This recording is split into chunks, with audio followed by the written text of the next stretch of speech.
So in weighted average, cumulative weighted average method, now we're going to do the same question. So schedule for this is a little different. Okay, here there'll be date column, and then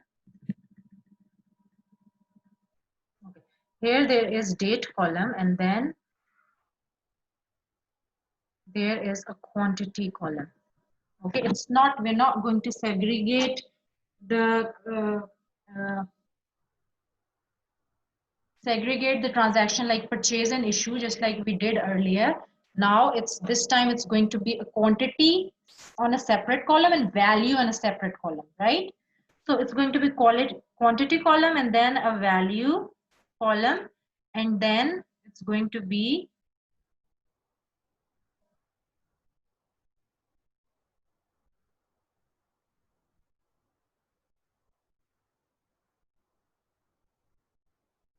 first purchase price per unit column and then value column.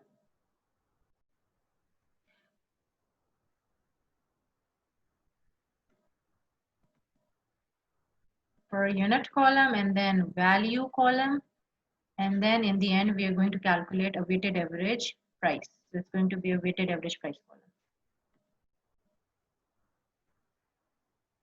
Price per unit. Okay. Now the date is there was nothing in the opening inventory when we started the period.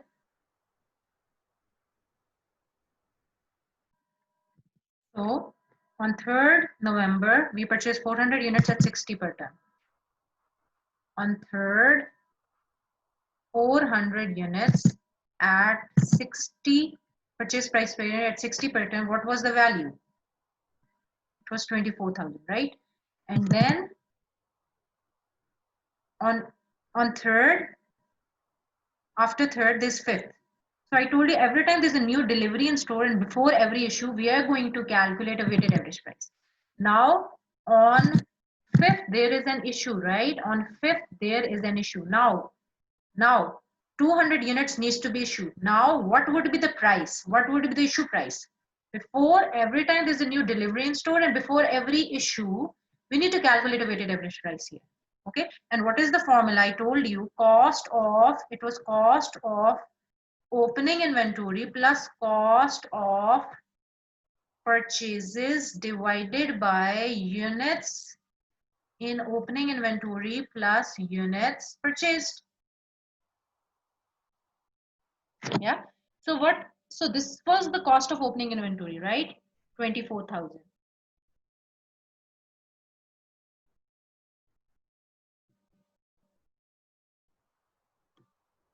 So there was nothing in the opening inventory. Cost of opening inventory was 0 plus cost of purchases. The cost of purchases is 24,000 divided by units in opening inventory.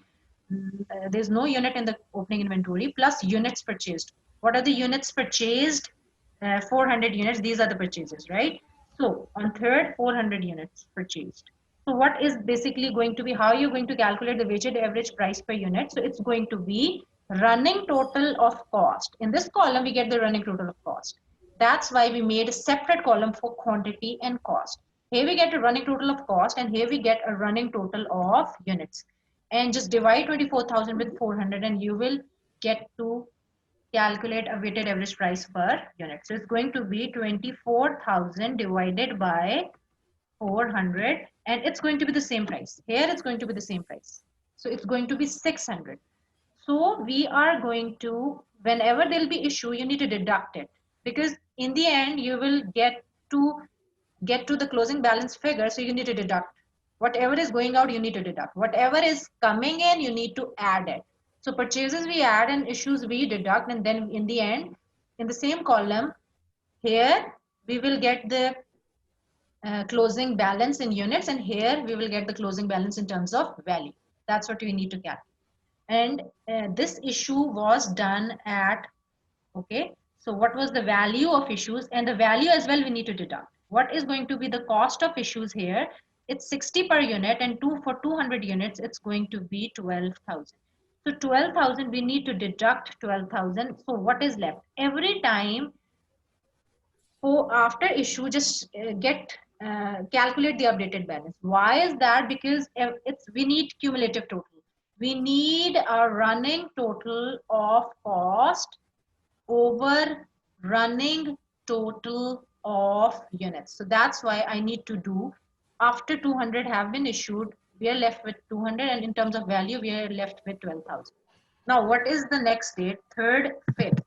After 5th, it is, after 5th, it is 11th. 11th, we purchased 300 at 70 again. So it was purchases again, 300 units we purchased at 70 per ton, and the running total, it was 300 into 70, it was 21,000. Okay, and after that, just check what was the date. The date was 11th. Okay, and after 11th, again 14th, there's an issue. So this is a cumulative weighted average. Every time there's a new delivery in store, it would just change the running total, and we will have to calculate an updated weighted average price. So every time there's a new delivery, there's a new weighted average price, since there's a running total of cost and units is going to change because of new purchases. Yeah, the running total is definitely going to change, and that is going to change the weighted average price. So purchases we do on 11th, and then after 11th, 14th, there's an issue on 14th, right? There's an issue on 14th, okay, of 200 units. Okay, and at what price? Again, I need to calculate. I need to calculate the running total. You see that this was the closing inventory. It will become the opening inventory. And these are the cost of purchases. What is this? This one is, this is cost of opening inventory, this, and this is cost of purchases. So every time I told you, you need an updated balance. Before every issue, you need an updated balance. So 300 plus 200, it's going to be 500. 300 plus 200 is going to be 500, and here 21,000 plus 12,000. 21,000 plus 12,000, it's going to be 33,000. So simply all you need to do is, this was cost of opening inventory, 12,000 plus cost of purchase is 21,000 divided by units in opening inventory plus units purchased, 300. So that has ultimately become this figure.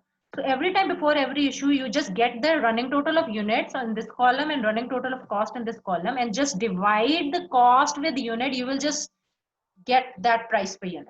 33,000 divided by 500. So what is the running total? So as you're going to receive the new inventory, and before every issue, you're going to cumulatively, you're going to calculate issue price. Okay, and it would be a different price. Rather, in periodic weighted average, it will be one price for all the issues. One price at the end for all the issues, and it's, the formula is going to be the same. However, the formula is going to be the same. But the disadvantage is that you will have to wait at the end of the period, because it's a periodic weighted average price. Definitely all the transactions, issue, purchase need to be end. Then you will be calculating a running total of cost and units. By which method? Cost of opening inventory plus cost of all purchases divided by units in opening inventory plus all units purchased. So now it was 66. For 200, we're going to value at 66. 66 into 200. So what is the cost of issue? 66 into 200. So it will be 13,200. So 200 units and 13,200 is basically the cost of issues. So now we need to calculate the updated balance. Okay, so every time you have an updated balance, here in terms of unit and here in terms of cost. So that running total of cost divided by running total of units, before every issue, you will be able to calculate the weighted average price. So 500 less 200. Yeah, what it is? 300. Yeah, 300. So 333,000 minus 13,200, it is 19,800. Okay, next transaction. Move over. Let's move over to the next transactions. And next transaction for after 14th, issue of 14th, it was 21st. 300 tons at 80. Again, we purchase whatever is coming. It was on 21st. Whatever we are purchasing, we're just going to add, and whatever is going out, definitely we need to take it out of the inventory, otherwise our inventory valuation would be wrong. Yeah, because physically the inventory is not there. And why you would in case of issue, why you would not just take it out? So just take out the inventory which has been issued in terms of units as well as in terms of cost, so that you have an updated balance. So before, when the next delivery would come, and you calculate the running total of cost and units, and before every issue you just get a price. So it becomes 600, 300 plus 300, 600. And now 300 we purchased at 70, sorry, 300 tons at 80 now, at 80. And the, this is cost of opening inventory, and this figure is cost of purchases. So just add up both. 600 units, 19,800 plus 24,000. 19,800 plus 24,000, you have a running total here. 43,800. You have a running total here. See, you have a running total here. And now after that, what is the date? Again, it is the date of issue. On which date it is? What is the issue date? After 21st, the date is, there's an issue on 22nd and 27th. There's an issue on 22nd and 27th. So 22nd, we're going to issue 200 units. So what we would be left with 400. But at what price? You have got a running total of cost. Okay, and you have the running total of units. Just calculate a weighted average price divided by 600. So it becomes easier. So every time you just do the totals, yeah, before every issue. So all the time you have a cumulative total of cost and when on this hand and cumulative total of units on the other. So now I have a weighted average price of 73 per unit, and 200 units I'll be issuing. So what would be the total cost of 200 units? I need to take it out of the inventory. Okay, I need to decrease the inventory by that amount. 200 units gone. What is the value? What was the value? It wasn't the latest value, it wasn't the earliest, it was basically the weighted average, right? And what is left? 400 units, 43,800, and then less 14,600. So 29,200 is left in the inventory.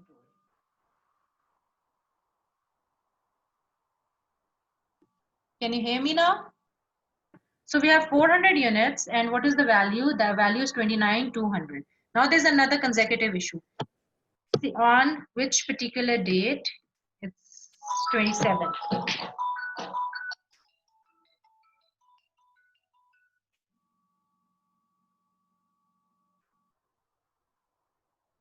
On 27, there's another issue. 27th. Okay. There's another issue. Now what to do? We have a running total of cost and running total of units. Can you just divide it? 29,200 divided by 400. There wasn't any purchase. Latest purchase. 29,200 divided by 400. What do you get? What do you get? Aren't you get the same value you got before? Why is that? Can you tell me? Why is it 73 again? Every time it was changing. It changed from 60 to 66 to 73, but now it's 73 again. Why is that? Why is that?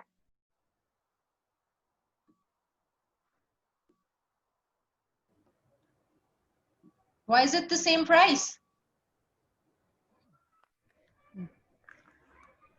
I'm not sure. Not sure? Because why was the running total changing? It was changing because of a new delivery in the store. And there is no delivery in the store. That's why the running total hasn't changed. You see that? So why is the price changing in cumulative weighted average? Because whenever there's a new delivery in store, earlier I told you that. Whenever there is a new delivery in store, before every issue, what you're going to do, you're going to, every time there is a new delivery in store and before every issue, you're going to calculate a weighted average price. Yeah. Every time there's a new delivery in store, then only the running total will change, right? So here, since it was a consecutive issue, so the running total didn't change. Now,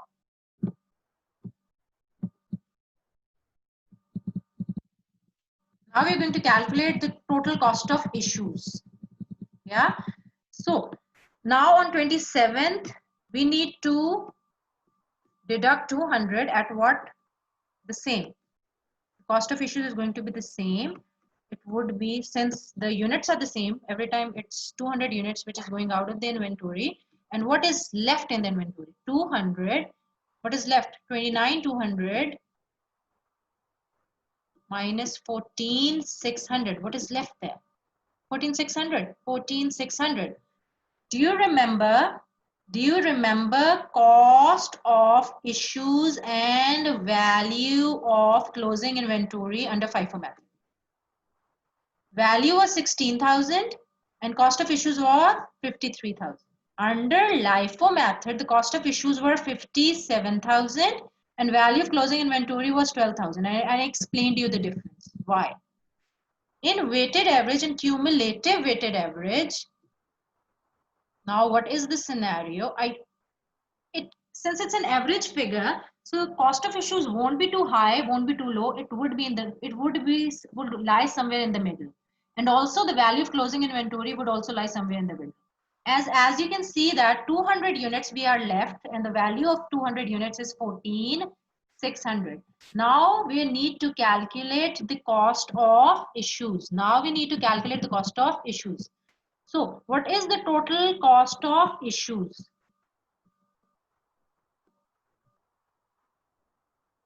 So this is one issue, 12,000. Here is another issue, 13,200. Cost of issues, 12,000. Then another 13,200. Just add up all. The one in the brackets is basically the value of inventory which is going out, and that's also the cost of issues. And on 27th, it's 14,600. Just add up all these figures and you will get 12,000 plus 13,200,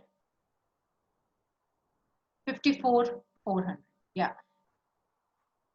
Yeah, it is 54,400. See, I told you it will lie somewhere in the middle. 54 and it is 54,400.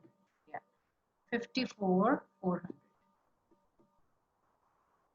Okay, now one last method and then we're going to end the class, today's class. It is the periodic weighted average. In periodic weighted average, I told you using the same formula, we are going to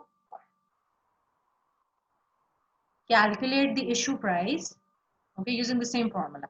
But it will be calculated at the end of the period and it will be a constant price. We're not calculating a price before every issue, right? We will just wait and let the period end, let the month end, let the year end. Yeah, let all the transaction done, then we are going to calculate. So a price won't fluctuate. As in case of cumulative weighted average, the issue price was fluctuating, right? Since every time we were calculating, there was a new delivery in store and before every issue, we were calculating a price, right? So it was fluctuating, but here, yeah, but here, okay, periodic weighted average, now we are going to calculate one price at the end of the period using the same formula, since it's a weighted average price. But it's going to be at the end of the period and it will be one constant price. One price for all the issues. It won't be a different price, just like in cumulative weighted average. One price for all issues. But one drawback is there, we will have to wait till the end of the period. So how the inventory valuation is going to go on, how we're going to calculate the profits, yeah, it will be difficult. We will have to wait until the end of the period. So it's not a very practical thing to do. So in cost of opening inventory plus cost of all purchases in the period. That's the formula. Cost of all purchases in the period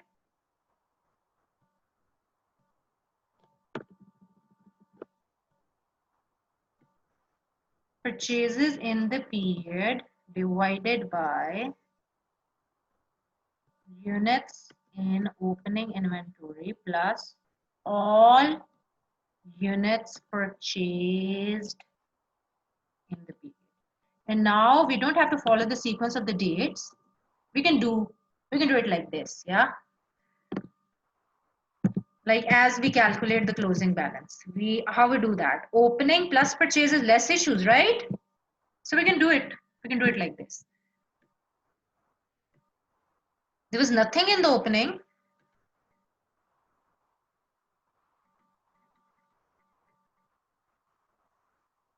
Units value. Okay. Plus all purchases. Okay. What we purchased. Okay. 400 units at 60.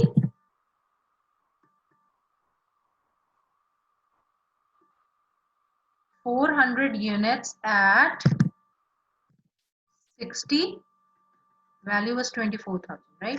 Then we purchased 300 units at 70, 21,000. And then we purchased 300 units at 80. It was 24,000. Cost of opening inventory. There was nothing in the opening inventory. Okay, units. There was nothing in the opening inventory when we started the period. Cost of all purchases. Just add up all these. 24,000 plus 21 plus 24. It is 69.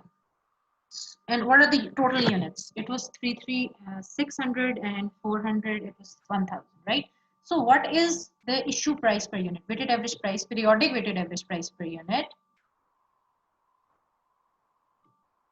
Weighted average price per unit, it is 69 per unit. Okay. And what are the issues? These are the cost of purchases. Yeah.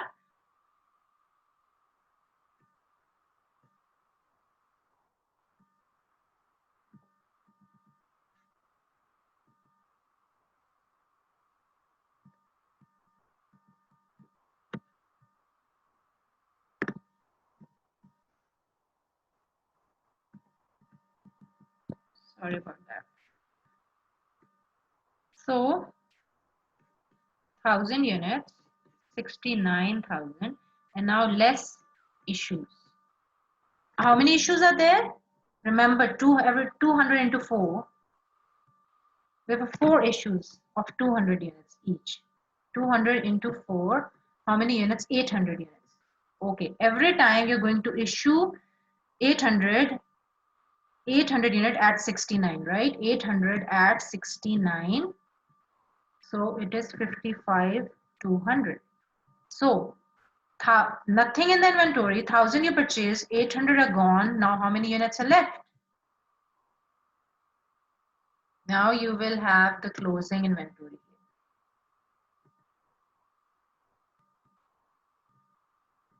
200 units are left, and what is the cost? So 0 plus 69,000 minus 55,200, 13,800, 13,800.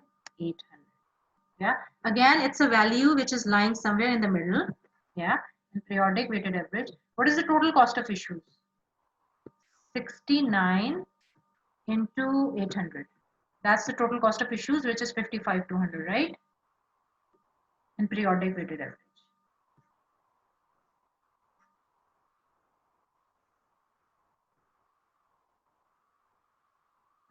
55,200. And what is the value of closing inventory? It was 13,800. Still, it is lying somewhere in between. Somewhere in between. But here the cost of issues was more. But remember, because one time the price was 73 as well. But here there was fluctuation in price in cumulative weighted average. But here all issues have been on one price which is 69. So that's why the cost of issues is a little lower than the cumulative weighted average. And the same impact on the value of closing inventory, it's a little lower. Okay, so that's it from today's class. And I'm just going to write down something. You just note down that now. Okay. So in the end, important note is that in case of rising prices, that is the case of inflation. Okay, So inflation, we are going to for the inventory out will be the one at the lowest price. So if we are using FIFO method, so in case of rising prices, cost of issues under FIFO would be less than cost of issues under LIFO. Remember 16, it was 53,000 as compared to 57,000 in LIFO, right? Profit, as a result of that, since the cost would be less, so profit under FIFO would be greater than profit under LIFO. And what about the balance, the what is left in the inventory?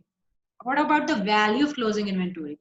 So as a result, the lowest price units are issued first. So what are left in the inventory is basically the pricey units. So definitely it will increase the value. So value of closing inventory under FIFO would be more than value closing inventory under LIFO. Another important note now. Now in case of deflation, for example, earlier the prices were 80, 70 and now it went to 60. So in case of falling prices, which is deflation, what will happen? Yeah. So in case of falling prices, what would happen? Cost of issues under LIFO would be less than cost of issues under FIFO. Because now latest is the one which is at a lower price, so definitely cost would be lower. Hence, consequently, the profit under LIFO would be greater than profit under FIFO. Because at FIFO, we are issuing at 80, definitely the cost would be up and profit would be lower. And in LIFO, we are issuing at 60. So cost would be lower and profit would be up. And what about the value of closing inventory under LIFO? We are issuing this first, what we are left with the units which are pricey ones there. So definitely the value of closing inventory under LIFO would be greater than value of closing inventory under FIFO.